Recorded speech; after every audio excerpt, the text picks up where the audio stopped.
Aujourd'hui, je veux vous parler d'un crime abominable qui a eu lieu aux États-Unis et qui, malgré l'horreur, a des choses à nous apprendre. C'est à Baltimore qu'a eu lieu ce drame absolu. La victime de ce crime atroce est celle que vous voyez à l'écran, la PDG d'une start-up dans la tech, qui a été retrouvée morte sur le toit de son appartement. Elle est décédée par étranglement avec de violents traumatismes physiques qui ont été notés sur son cadavre. Donc vraiment une histoire abominable. Et le coupable, c'est cet homme qu'on voit ici, qui était déjà lourdement condamné il y a quelques années pour des faits de viol et de violence. Alors comment ce drame a eu lieu? Vous le verrez, ça a son importance malheureusement. Paval Appert, donc cette personne, cette PDG d'une start-up de la tech de Baltimore, rentrait chez elle et en réalité, elle s'est faite suivre par cet homme sans qu'elle s'en rende compte a priori. Et arrivée dans son immeuble, elle a laissé rentrer le criminel. Pourquoi? Parce que de l'extérieur de la porte vitrée, il lui faisait signe comme s'il avait perdu ses clés. A priori, c'est ce que montrent les premières images de la vidéosurveillance. Et ne se doutant de rien, vraisemblablement, elle a laissé rentrer son tueur avec elle dans l'ascenseur. Il est resté moins de 30 minutes sur les lieux.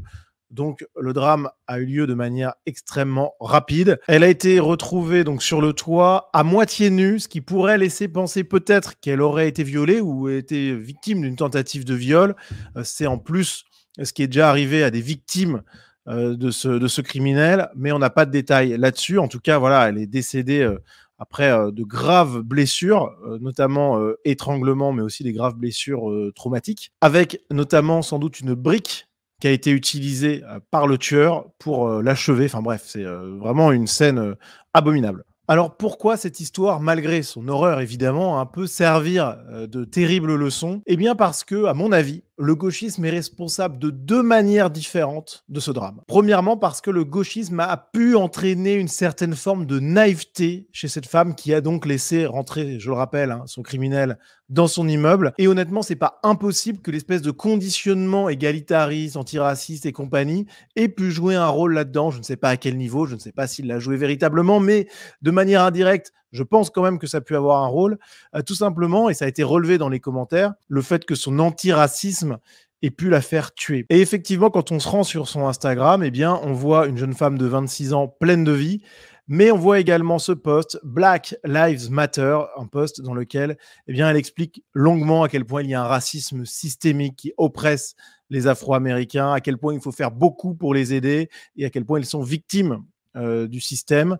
Bref, elle est heureuse de revendiquer son militantisme égalitariste, son militantisme gauchiste. Et peut-être que ça a pu jouer. Pourquoi je dis ça? Parce que il s'est avéré que cette jeune femme a été suivie pendant assez longtemps, a priori, si on en croit les premiers éléments de l'enquête, par cet homme. Déjà, quand on est en alerte sur la réalité de la société multiculturelle, on est capable peut-être de repérer plus vite ce genre de choses, d'abord. Et ensuite, même si elle a pu repérer cet homme qui semblait la suivre, je suppute, attention, malgré tout son conditionnement antiraciste, etc., a pu faire en sorte qu'elle se dise non, surtout ne sois pas raciste, ce n'est pas parce qu'un homme noir te suit dans la rue qu'il est forcément criminel, etc., etc., pas de souci. Vous voyez un peu la logique. L'égalitarisme gauchiste peut abaisser certaines barrières, certains réflexes qui peuvent sauver des vies. Donc c'est pas du tout improbable que ça ait pu jouer. Puis surtout, quand cet homme s'est présenté devant son immeuble en prétextant d'oublier ses clés, peut-être que si elle n'avait pas été égalitariste, gauchiste, finalement un petit peu naïve face à tout ça, peut-être qu'elle aurait préféré jouer la sécurité et refuser d'ouvrir à cet homme qu'elle n'avait sans doute jamais vu dans son immeuble. Peut-être que ça lui aurait sauvé la vie. Donc pensez-y quand vous marchez dans la rue la nuit, que vous êtes une femme seule et que vous avez un espèce de sixième sens qui s'allume là et que vous avez la crainte d'être suivi par quelqu'un qui a l'air louche, n'ayez pas peur de prendre des précautions supplémentaires, n'ayez pas peur d'avoir des préjugés, parce que c'est peut-être cela qui vous sauvera la vie. Voilà, à mon avis, l'une des leçons de cette affaire. Le deuxième élément qui accuse le gauchisme dans cette histoire, c'est l'incroyable laxisme judiciaire qui a amené ce criminel violent, déjà lourdement condamné pourtant, à être libéré très largement avant l'issue de sa peine initiale. On voit tout ça dans cet article qui récapitule les choses et vous allez voir, c'est tout simplement hallucinant. Le criminel est connu de la police et de la justice depuis 2009 pour déjà des faits d'agression sexuelle, de tentative de viol, braquage à main armée, etc., etc. En 2015, il a été condamné à 30 années de prison après un viol qui a été réalisé avec un couteau et déjà un étranglement. Donc ça, déjà, première chose. Et alors, le truc de dingue dans cette histoire, c'est qu'il y a eu un accord judiciaire, donc un accord dont on ne connaît pas la nature, mais qui a priori était quand même énorme, puisque sa sentence est passée donc de 30 ans de prison à 14 années seulement. Donc plus de la moitié de la peine qui a été effacée par cet accord. Donc il devait partir en 2000. Donc il devait sortir de prison en 2045 initialement, et finalement, eh bien, en 2023, il était déjà libre. Alors, même avec la réduction, ça ne fonctionne pas normalement. Déjà, la réduction qui était folle. En réalité, c'est parce que 5 ans avant la date de la fin de sa peine, eh bien, il a été relâché. Relâché pourquoi? Eh bien, parce que les prisons de l'État du Maryland, État dans lequel il était incarcéré, eh bien, bénéficient d'un système de diminution des peines au fur et à mesure du temps qui passe et au fur et à mesure du bon comportement des détenus. Et donc, eh bien, il était sorti bien plus tôt qu'il n'aurait dû du système pénitentiaire américain. Et c'est là où c'est très grave, parce qu'en réalité, cet homme était évidemment dangereux. Donc, il y a eu un laxisme judiciaire de dingue qui a permis sa libération anticipée de manière complètement folle. Et surtout que le type, dès qu'il est sorti, il a récidivé. Il était recherché par la police pour un viol encore commis quelques jours plus tôt. Donc, vous voyez un peu le genre de profil qui a été laissé dehors par le système judiciaire américain. C'est complètement fou. Alors, là où c'est quand même dramatique, c'est que ce genre de choses, normalement, aux États-Unis, ça n'arrive pas ou ça arrive très peu.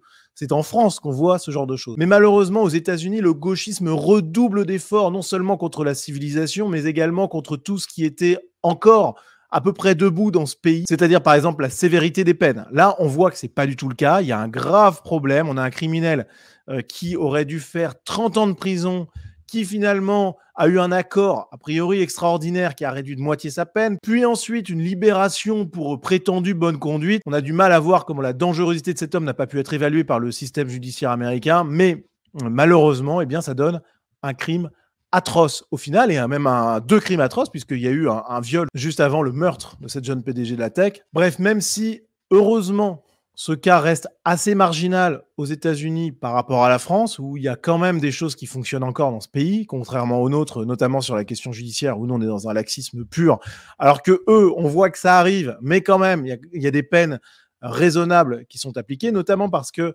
les juges sont élus là-bas, ce qui fait que pour être élu, il faut être un petit peu dur, parce que si nous, en France, nos juges étaient élus, je peux vous dire qu'ils seraient un petit peu moins laxistes, clairement, parce que sinon, ils se feraient tous dégager dans la seconde, évidemment. C'est tout à fait logique. Et c'est d'ailleurs assez sain, quand on y pense, peut-être pas d'appliquer totalement ce principe, mais en tout cas d'envisager de l'étudier, parce que l'élection des juges, peut-être que quand on analyse un petit peu les retombées positives que ça peut avoir sur la société, peut-être que c'est une bonne idée, finalement. Donc à creuser. En tout cas, ce crime abominable, pour moi, il est vraiment le symbole du gauchisme, c'est-à-dire des militantes de gauche qui malheureusement sont trop naïves sur la réalité du monde parce qu'elles sont bercées d'illusions, parce qu'elles sont trompées par le discours égalitariste qui les empêche de voir le monde tel qu'il est, qui les empêche de se défendre face aux risques évidents qui peuvent parfois leur tomber dessus. Le gauchisme est également responsable de manière encore plus évidente pour moi dans cette espèce de laxisme totalement fou qui a permis la libération de ce criminel. Bref, le gauchisme n'est pas seulement une espèce de maladie mentale avec des discours complètement loufoques qui nous font bien marrer, c'est aussi malheureusement quelque chose qui détruit notre civilisation, qui détruit notre société et qui tue. Voilà ce qu'il faut avoir en tête, et j'ai trouvé intéressant d'aller étudier ce qu'il y a aux États-Unis parce que ça nous montre bien cette espèce de glissement. Parfois, vous savez, on parle de l'américanisation de la France.